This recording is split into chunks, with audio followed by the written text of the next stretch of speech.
Bismillahirrahmanirrahim.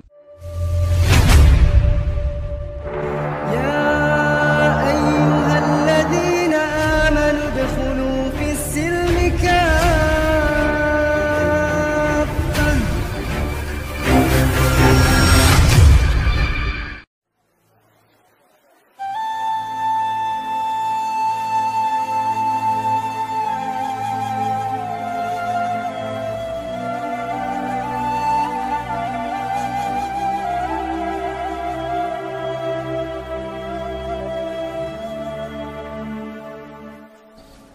Ingat, karamah itu artinya keajaiban dunia. Keajaiban dunia itu ada 3. Pertama, mukjizat, dan itu hanya dimiliki para nabi dan rasul. Yang kedua, karamah, dan itu dimiliki para wali-wali Allah dari kalangan para ulama dan orang-orang saleh. Dan yang ketiga, sihir, dan inilah yang dimiliki oleh dukun-dukun, bomo dan yang sejenisnya. Lah, Imam Nawawi mengakui banyaknya karamah yang ada pada Syekh Abdul Qadir Jailani. Bahkan ini pun dikatakan oleh Iz bin Abdissalam, innahu lam tatawa tara karamatu ahadin minal masyayikh illa Syekh Abdul Qadir Jailani, fa inna karamatihi nukilat bitawatur. Tidak ada satupun berita yang masyhur dari para ulama dari karamah-karamah para masyayikh yang lebih masyhur, yang banyak diceritakan manusia melebihi karamahnya Syekh Abdul Qadir Jailani. Itu pengakuan ulama besar Al-Izz bin Abdissalam itu. Bahkan Imam Zahabi memuji luar biasa. Ingat, kalau sudah Imam Zahabi yang bicara, berarti orang ini bukan kaleng-kaleng. Orang ini orang betul, ya. Kata Imam Zahabi rahimahullahu ta'ala ketika mensifati Syekh Abdul Qadir Jailani, dia mengatakan Asy-Syaikhul Imam Al-Alim Az-Zahid Al-Arif Al-Qudwatu Syekhul Islam Alamul Awliya Muhyiddin Abu Muhammad Abdul Qadir ibn Abi Saleh Abdullah Al-Jailani rahimahullahu ta'ala. Kata Imam Zahabi, Abdul Qadir Jailani adalah seorang syekh, seorang imam, seorang alim, orangnya paling zuhud, paling cerdas, dan layak diikuti kehidupannya. Dan dia Syekhul Islam, dan dia memiliki alamat wali-wali Allah, Muhyiddin, penghidup agama. Kunyahnya Abu Muhammad Abdul Qadir Al-Jailani rahimahullahu ta'ala. Kemudian juga dikatakan oleh Al-Hafidh Ibnu Hajar Al-Asqalani, kana Syekh Abdul Qadir Jailani mutamassikan biqawanini syariati yad'u ilaiha ila akhir qawlihi Ibnu Hajar. Jadi Ibnu Hajar Al-Asqalani sampai mengatakan dia adalah Syekh Abdul Qadir Al-Jailani, orang yang paling berpegang dengan undang-undang syariat. Bahkan dikatakan oleh Al-Imam Ibnu Qudamah Al-Maqdisi, Ma'ruf Ibnu Qudamah, dia mengatakan dakhalna bi Baghdad sanata 61 wa 500. Aku masuk ke Baghdad pada tahun 561 Hijriah.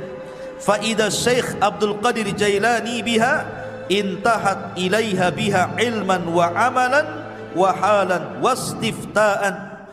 Ternyata semua ilmu orang-orang Baghdad, amalan orang-orang Baghdad, fatwa orang-orang Baghdad kembali kepada Syekh Abdul Qadir Jailani. Lihat pujian yang luar biasa. Bahkan Ibnu Katsir juga memuji beliau dan mengatakan kana fihi tazahhada katsir. Beliau adalah orang yang memiliki sifat zuhud yang banyak. Dan banyak lagi tidak perlu saya bacakan pujian-pujiannya, nanti habis waktunya hanya untuk memuji beliau saja. Taib, kita masuk dalam beberapa kisah yang menakjubkan dari Al-Imam Abdul Qadir Al-Jailani rahimahullahu ta'ala. Syekh Abdul Qadir Jailani adalah orang yang sangat produktif, banyak karyanya. Di antaranya dia mengarang kitab Ighatsatul Arifin wa Ghayatu Minal Wasilin, kemudian Adabus Suluk, kemudian Tuhfatul Muttaqin wa Sabilul Arifin, kemudian juga yang paling dikenal kitabnya adalah Gunyah li Talibi Tariqil Haq, kemudian juga yang paling dikenal kitabnya adalah Futuhul Ghaibi, kemudian juga Fathur Rabbani, Fathur Rabbani ma'ruf, kemudian juga kitabnya At-Tariqu Ilallah, dan banyak lagi kitab-kitab beliau. Artinya beliau memang produktif, banyak karyanya, luar biasa.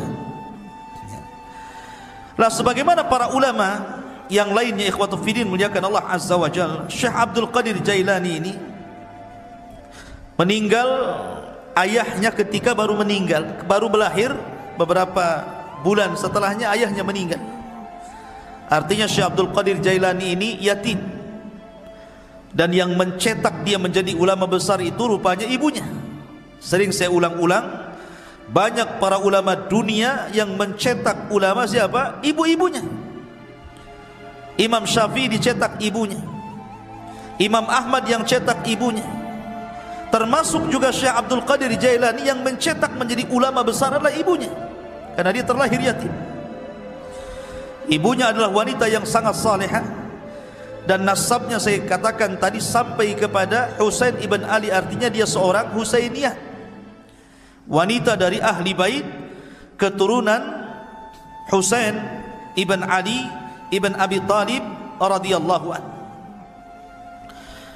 Lah Syekh Abdul Qadir Jailani ini lahir di Jailan. Jailan ini kalau sekarang mungkin ada satu daerah di Iran.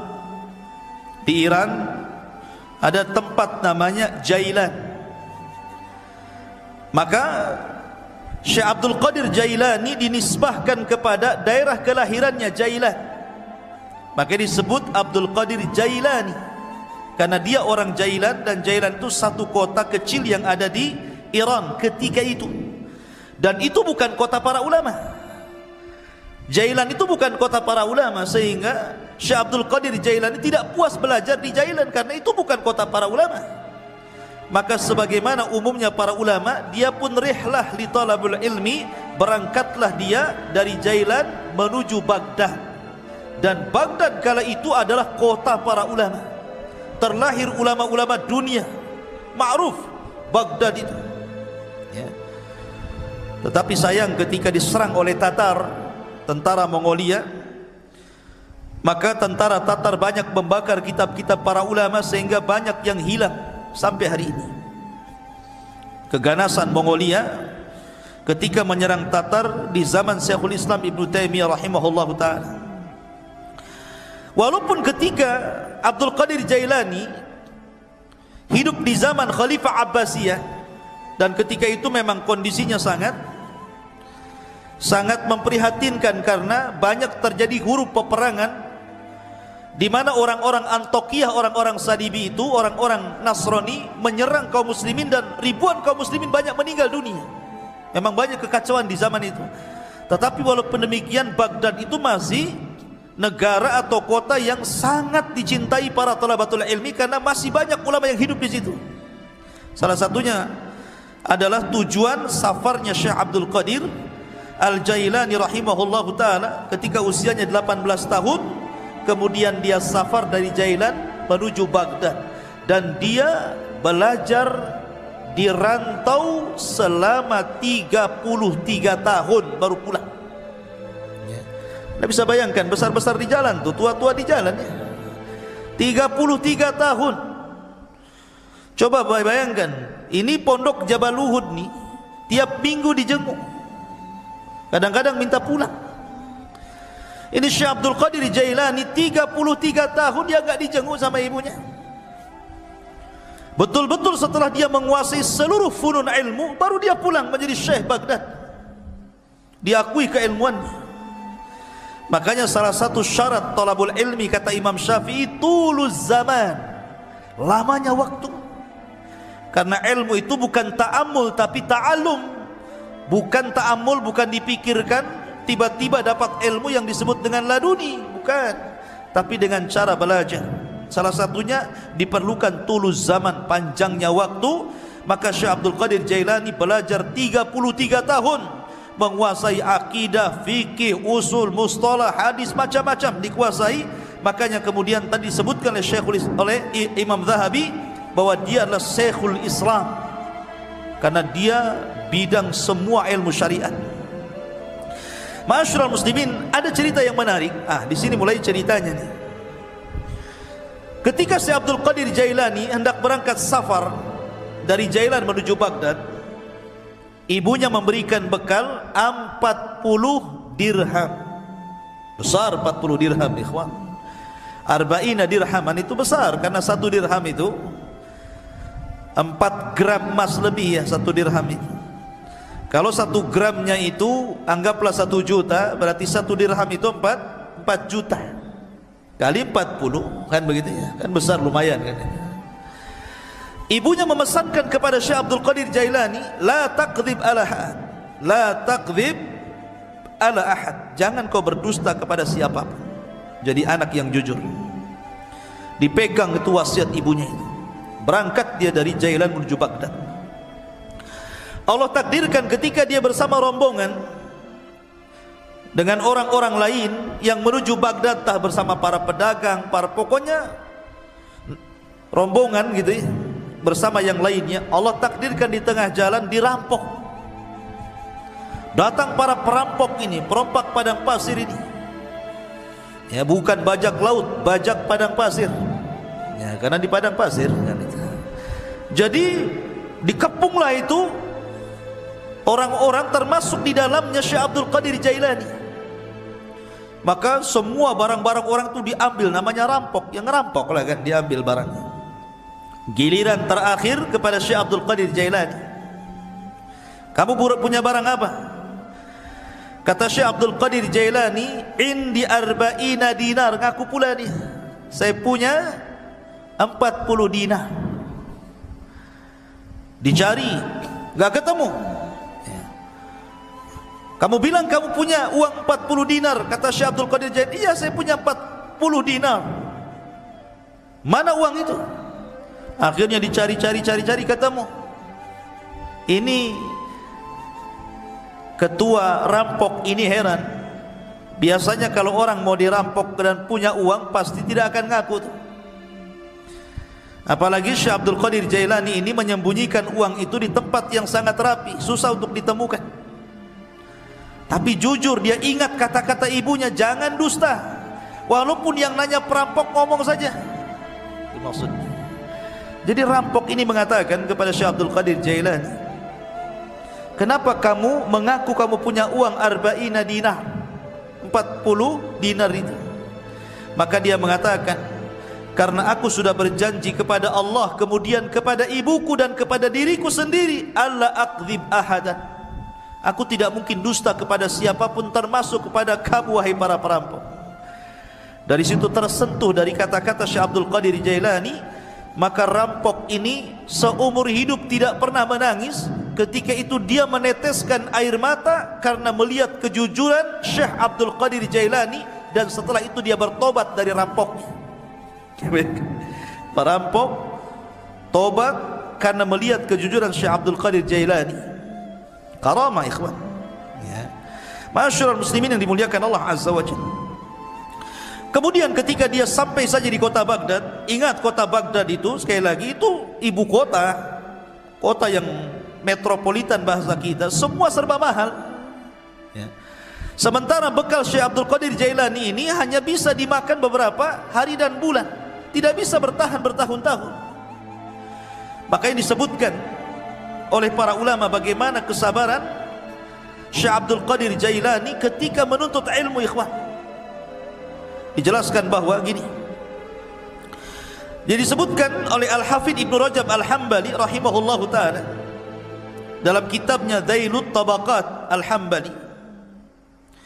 Jadi Syekh Abdul Qadir Jailani ini karena sudah habis Mekah sama sekali enggak ada yang dimakan. Akhirnya kemudian dia pun selalu datang ke sungai. Jadi sungai itu, di tepi sungai itu biasanya orang-orang pasar. Orang-orang pasar itu kalau tidak laku, maka sayuran-sayuran itu dibuang di tepi sungai itu. Jadi Syekh Abdul Qadir Jailani kalau sudah tutup pasar, dia nunggu di situ. Jadi kalau ada sayur yang dibuang, maka dia kutip, dia bersihkan, dia bawa pulang, dia makan. Sampai suatu ketika memang lapar betul. Maka sebagaimana kebiasaannya, karena ingat dia punya izzah ya, kemuliaan, dia tidak mau minta siapapun, tidak mau jadi pengemis maknanya. Lah suatu ketika dia sudah menunggu, rupanya di sungai pun banyak juga orang yang sama seperti dia kelaparannya. Ketika sampai sudah habis sayur yang dibuang itu karena diambil orang. 3 hari berturut-turut datang ke situ sudah enggak ada, datang ke situ sudah enggak ada. Akhirnya dia 3 hari tidak makan, hanya minum, lemes, hampir mati. Paksalah kemudian dia duduk di majelis Yasin. Lah ketika dia duduk itulah dia sudah lemas, sudahlah, dah pasrah, matilah kan begitu kelaparan. Rupanya ada anak muda datang dari kejauhan masuk ke masjid bawa roti sama daging panggang. Dimakan di hadapan dia, ditengokin. Setiap dia makan roti, Abdul Qadir Jailani yang melihat dari kejauhan ikut mangap juga. Nama orang lapar. Lihat orang makan ikut lapar kan itu kan. Tengok dia makan mangap juga. Tengok dia ngunyah juga. Padahal nggak ada yang dikunyah.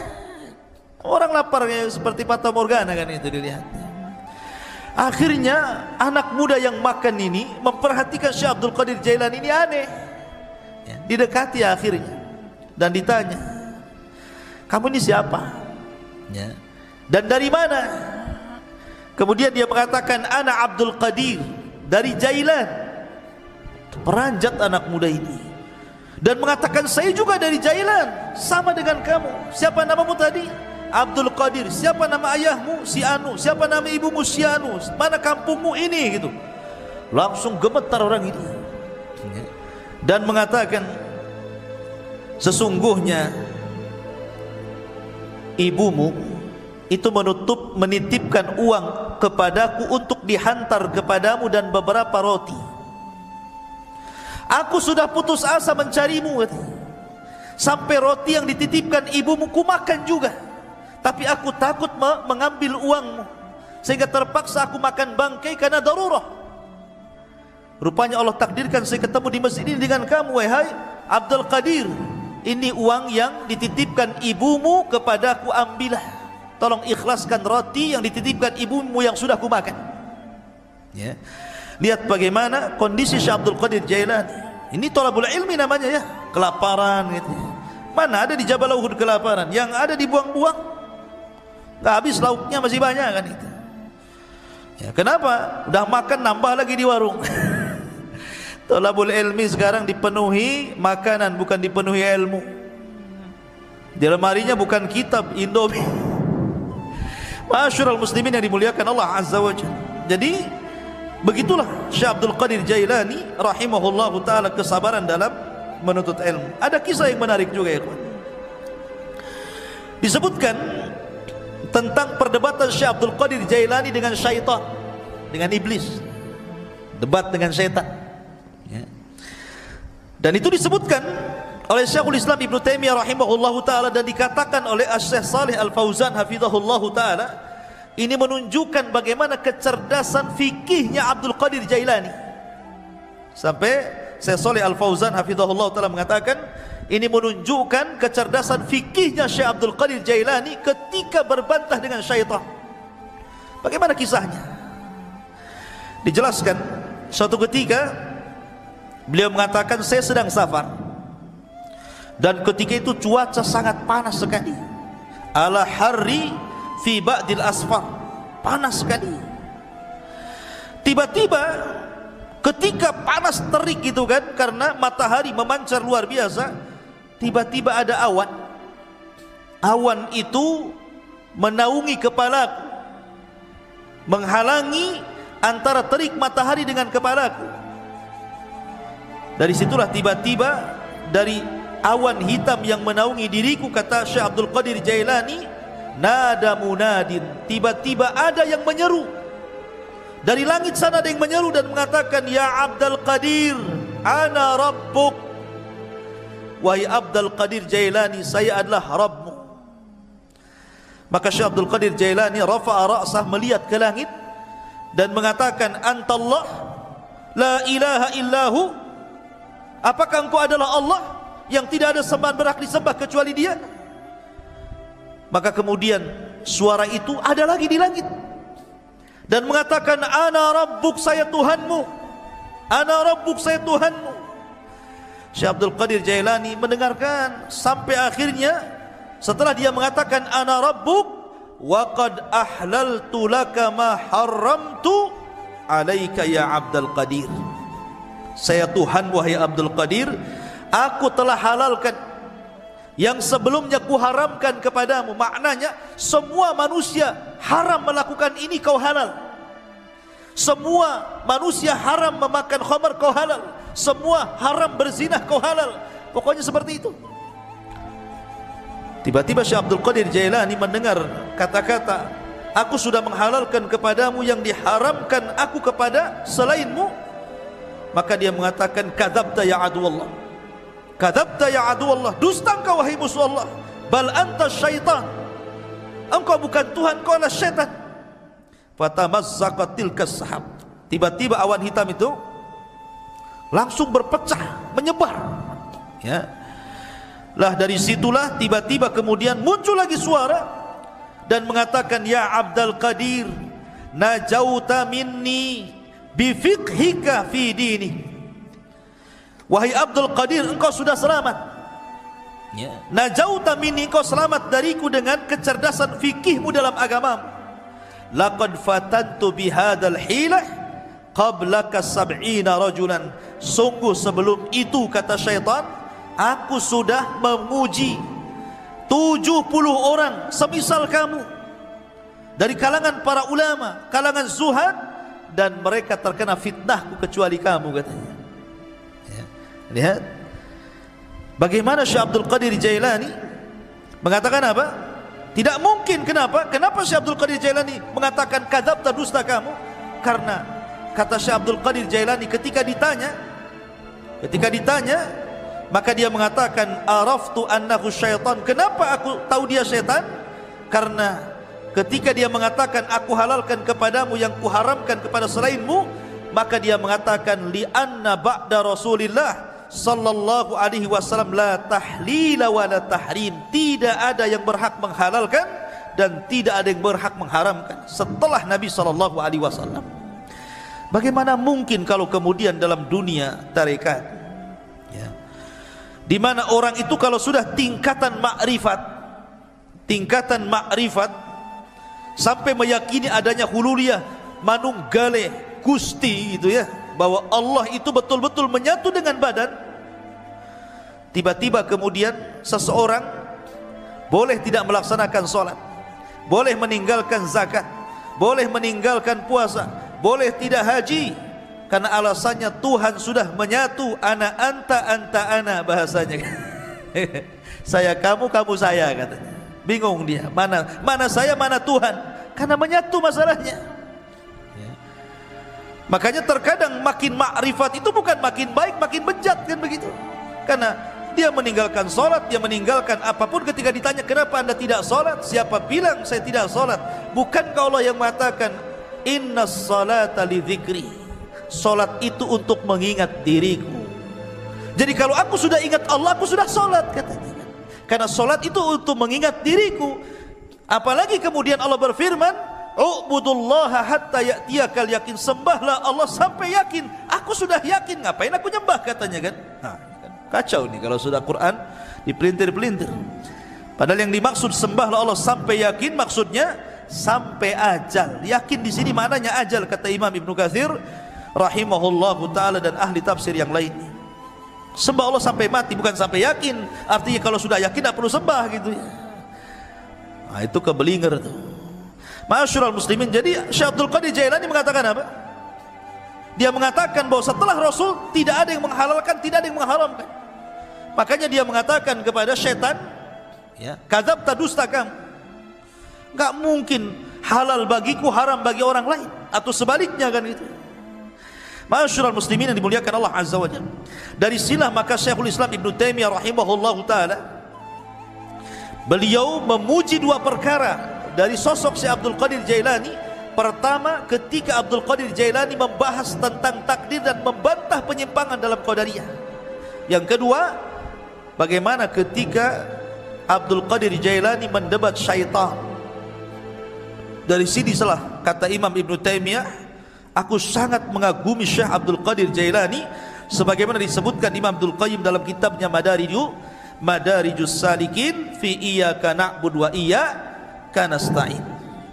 Ma'asyiral muslimin yang dimuliakan Allah Subhanahu wa taala, Syekh Abdul Qadir Jailani walaupun dia sudah menjadi ulama besar, tapi dia dikenal keberaniannya, laumata laim, enggak peduli orang dia. Dia tidak takut kecuali kepada Allah. Syekh Abdul Qadir Jailani tidak takut siapapun, sampai kepada penguasa dia tidak takut. Ya. Dan dia suatu ketika, salah satu Khalifah Abbasiyah itu bernadar, nadarnya seperti ini: saya akan beribadah kepada Allah di waktu di mana manusia tidak ada yang beribadah. Gimana caranya coba? Saya akan beribadah di waktu di mana tidak ada satupun manusia yang beribadah. Kira-kira kapan tuh? Mana bisa? Ya kan? Satu dunia ini manusia pasti ada yang beribadah kan begitu ya? Enggak di sini ya di sana, enggak di sana di sana kan gitu ya. Kapan waktunya coba? Mana kita tahu sampai bernadar seperti itu, saya akan beribadah di waktu manusia tidak ada yang beribadah. Mustahil. Ya. Karena setiap detik, setiap menit itu pasti ada orang beribadah di mana-mana. Entah di sini tidak ada, di sana ada, di sana tidak ada, di sana lagi ada. Di Indonesia tidak ada, di Mekah ada, di Mekah tidak ada, di Yaman ada, kan begitu. Sulit kita ini kemudian menentukan waktu di mana manusia tidak beribadah, dia beribadah. Akhirnya para ulama di zaman itu berkumpul memberikan fatwa bahwa khalifah harus bayar kafarah, karena mustahil beribadah di waktu di mana manusia tidak beribadah. Khalifah harus bayar kafarah, kafaratul yamin, puasa 3 hari berturut-turut atau memberi makan 10 fakir miskin. Tiba-tiba Syekh Abdul Qadir Jailani mengatakan, tidak ya, kamu harus tetap beribadah di mana manusia tidak ada satupun yang beribadah dengan ibadah yang sama dengan kamu. Kata Syekh, kata Khalifah bingung, kenapa Syekh Abdul Qadir Jailani memfatwakan seperti itu? Yang lain mengatakan bayar kafarah, dia pula kau harus tetap melaksanakannya. Kata Khalifah, lalu ibadah apa itu? Kalau saya sholat hari ini, di sana sudah ada orang sholat. Kalau saya puasa hari ini, di sana sudah ada orang berpuasa. Kalau saya umpamanya sedekah hari ini, di sana ada orang sedekah. Ibadah yang mana yang tidak bisa kemudian sama waktunya dengan orang lain? Katanya, Syekh Abdul Qadir Jailani, kau harus berangkat ke Mekah, kau umroh. Setelah kau umroh, kamu harus menyempatkan untuk tawaf di saat manusia tidak ada yang tawaf di situ. Ya. Akhirnya dia pun betul-betul umroh. Kemudian dia mendapatkan waktu di mana tidak ada satupun orang yang tawaf. Disitulah dia tawaf. Ya. Kalau kemarin pas ya Ka'bah lagi kosong corona ya, nggak ada orang tawaf gitu ya. Ya. Tapi yang jelas bahwa dari peristiwa ini terkenalah nama Syekh Abdul Qadir Jailani. Dari kasus ini terkenal nama Syekh Abdul Qadir Al-Jailani rahimahullahu ta'ala. Ma'asyiral muslimin yang dimuliakan Allah subhanahu wa ta'ala, Syekh Abdul Qadir Jailani banyak perkataan-perkataan emas beliau yang kita bisa petik dari untayan-untayan kata-kata mutiara beliau. Di antaranya beliau mengatakan, tir ilal haqqi bijanahi alkitab was sunnah, terbanglah kau kejar kebenaran dengan 2 sayap Al-Quran dan Sunnah. Kemudian juga beliau mengatakan, akhrijud dunya min qulubikum ila aidikum fa innaha la tadurrukum. Keluarkan dunia dari hati-hati kalian, letakkan di tangan-tangan kalian, karena kalau itu yang kalian lakukan maka dunia tidak membahayakan diri kalian. Itulah zuhud namanya, meletakkan dunia di tangan dan mengeluarkan dari hati. Sebab kalau dunia lenyap, hati tidak terganggu karena dia serahkan kepada Allah Azza wa Jalla. Itulah hakikat zuhud. Walaupun dia kaya, selama kekayaan berada di tangan, hatinya diserahkan kepada Allah. Walaupun harta harus hilang, maka hati tidak mungkin terpikirkan dengan hilangnya harta. Kemudian beliau mengatakan, la tadlimu ahadan walau bisu'i dhannikum fa inna rabbakum la yujawizu dzulma zalimin. Jangan kalian menzalimi siapapun walaupun dengan suudzon, karena Rabb kalian tidak mungkin melewatkan kezaliman orang yang zalim. Orang zalim itu terbatas, ya.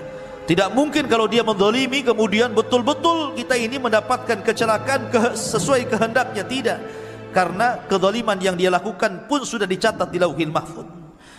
Bahkan dalam khutbahnya beliau mengatakan, ayyuhan nas, wahai manusia, ya ibna Adam, wahai anak Adam, ish ma syi'ta fid dunya fa innal mauta sayati. Hiduplah kamu di dunia sesukamu, karena kematian akan mendatangi kamu.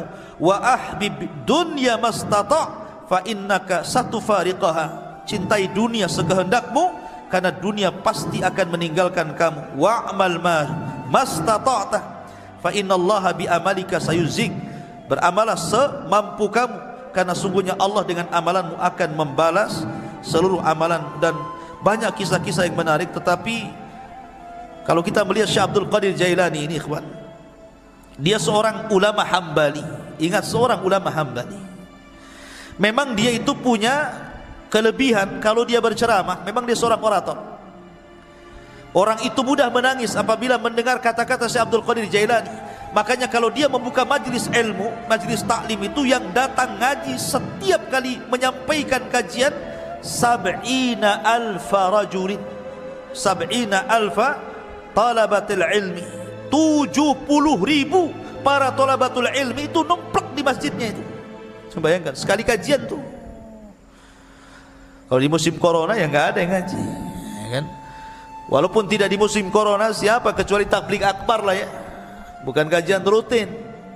Kalau kajian rutin berapa orang aja kan itu. Ini setiap ngaji 70.000 numplak di situ, coba bayangkan.